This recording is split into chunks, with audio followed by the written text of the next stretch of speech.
Laura Loomer.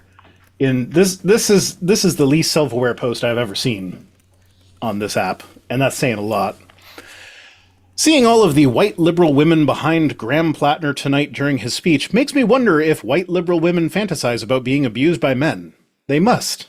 I'm curious. Like, why is the right being so like scared of Platner now? Like the argument he's basically one of them. The argument has been that he's too close to the right wing the entire time. So why is the right wing now going? Because they're trying to scare the Democrats away from voting for him. Because right now it is him versus Suzanne Collins. He's a piece of shit that should have never made it this far into this election. But Suzanne Collins is a bigger piece of shit. She has a track record of being a piece of shit. He's at least promising some good stuff. So there's a potential for him to not be a huge piece of shit.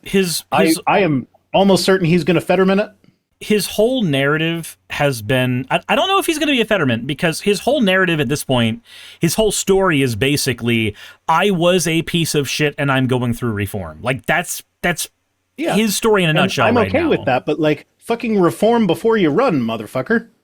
At the same time, I'll take that over Fetterman's, don't worry, guys, I'll be a Dem for everybody, and by everybody, I mean Republicans. Yeah. Since Sheedy says Laura Loomer's last words could have been begging for the COVID vaccine. That's terrible. That's awful. I'm just like, she knows who Trump is, right? She knows that she is always like, is she still employed by him? So I know there was the rumors of them sleeping together that were floating around, and then he distanced himself from her. Also, Graham Platner won the primary against Collins. That was just a primary? Yeah, it was the primary. Okay. Well. Or sorry, he won the primary so he can challenge Collins now. Okay, yeah, I knew that. I was just like, I thought it was him versus Collins in the general. No, as of 15 hours ago, because somebody, Jet said Platner won, if I remember correctly, and I'm just like, the general happened? Hold on. But no, he won the primary, which just means that he's the Dem going up against the Republican. Okay. So yeah, Suzanne Collins needs to go because fuck her. But Graham Platner, let's make him a one-termer. Or maybe he'll turn out to be great. I have my doubts. A lot of the stuff that's been coming out has been very recent. Yeah, and it's because the way that you knock somebody off their horse at this point is a smear campaign. Yeah, I know. But no, it's not that it's been coming out recent. It's that the actual occurrence has been recent. Lovey Rubble says, I think that it's a bit fallacious, actually, that Platner shouldn't have run yet, or that we shouldn't support him because he's a likely Fetterman. Yeah, I'm on the same side as you there, Lovely Rubble. I understand that he has a history that is murky, but the only difference between him and the average Democrat is that we know about his. I'm sorry. Like that I am willing to stand by that fucking statement. I'm not going to argue that statement. Yeah, no, this is the quintessential example of what I've been saying for years now, is in the primary, that's the time to send your message with your vote and vote for the most progressive person and not the piece of shit like Platner. And then if it turns out that the progressive didn't make it and you have the piece of shit, but he's less of a piece of shit than the Republican, that's when you suck it up and just vote for him in the general. It's like, I'm not happy about Platner, but I would rather have Platner than Collins. So vote for fucking Platner if you're in that district. Meanwhile, don't worry. You're still going to see a handful of people on Twitter who are further left, and there's nothing wrong with that for obvious fucking reasons. I'm fairly far left myself, but who are still going to just spend most of their waking time just trying to say don't vote for Platner when the other option is objectively worse. Like, at the very least, having a Dem there means that it is easier to make legislation work in our favor. Like, if nothing else, the math works out better for us. Yep. Bragwin says, why are leftists still on the Mecha Hitler app? I can give you a handful of reasons. One that's condescending and one that's not. The one that's not condescending is that it is the larger platform between that and Blue Sky by a country mile. And if you are trying to get your ideas out to people who do not agree with you, you will not accomplish that on Blue Sky. The other reason, the slightly more condescending one, and not condescending towards you, just in general condescending, is as much as I prefer being on Blue Sky, I recognize that there is an actual, like, utility problem with hemorrhaging all of the people who are left-wing and then making Twitter into more of a right-wing echo chamber that makes Twitter objectively worse by a country mile. I mean, I am off of Twitter because it is objectively worse by a country mile.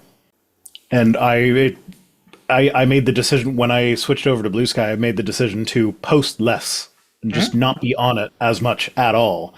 So, like, I'm not on social media to make a difference at this point. I'm just like, nah, my mental health doesn't need, like, being on Twitter for grabbing the screenshots is about all I can handle.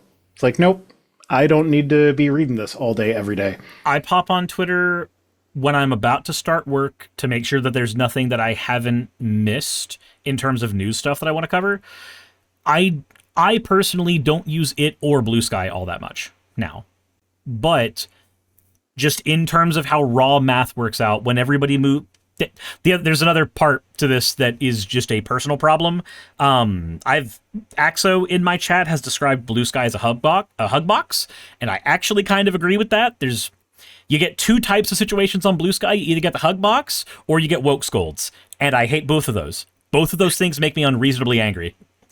So, funny you should mention that. Someone posted a brief video clip of the old Windows XP hard disk defragmenter tool running. Mm-hmm. And I reposted that, and I was like, this is what SSDs have taken away from us. Because it triggered a little bit of nostalgia for me. I remember defrag, like, hey, my computer's slow. I remember defrag the hard drive. I remember defragging as well. It wasn't that long ago that I did defragging, because I had a RAID system like 4 years ago. Yeah, I still have my server could probably use some defragging.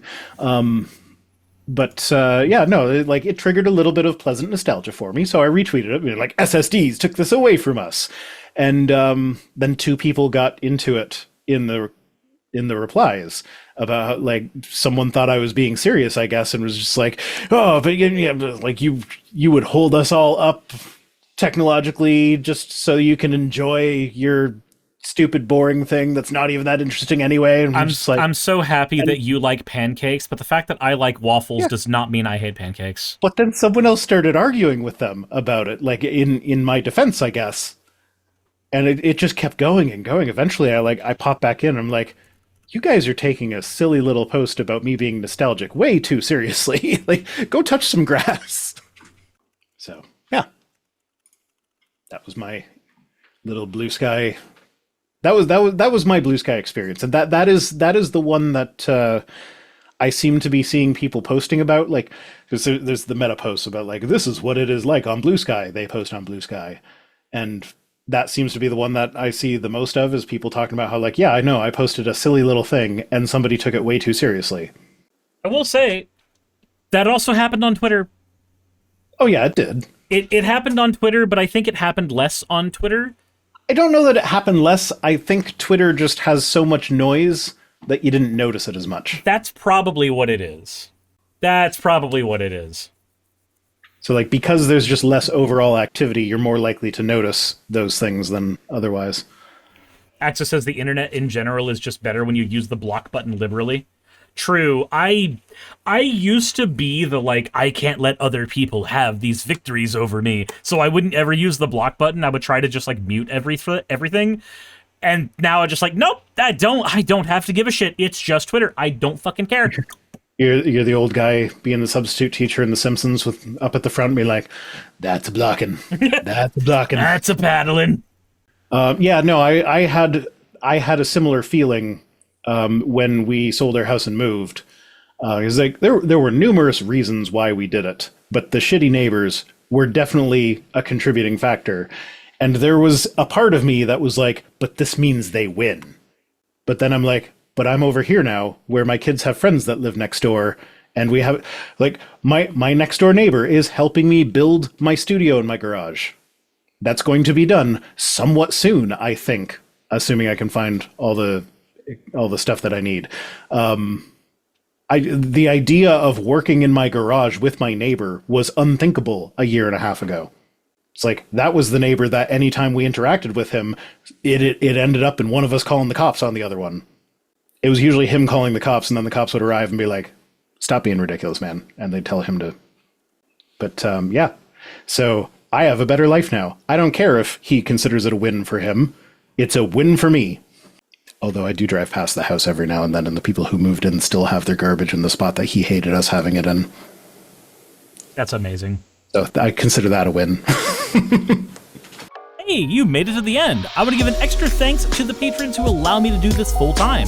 I want to thank Aaron Rail, Astral, Britzkrieg, Jemshin, Poundini, Red Joker, Victoria, Jonas, Craig, Tarika, Fireshard, Smiling GM, John, Dren Hadamada, Creeper, Sagitta, you know I'm not saying that last part, Sylvie Snow, Valis of Seraph, Ottoman Angel, Rooster Rachel, and Fire Panda, who are all my $20 and up patrons.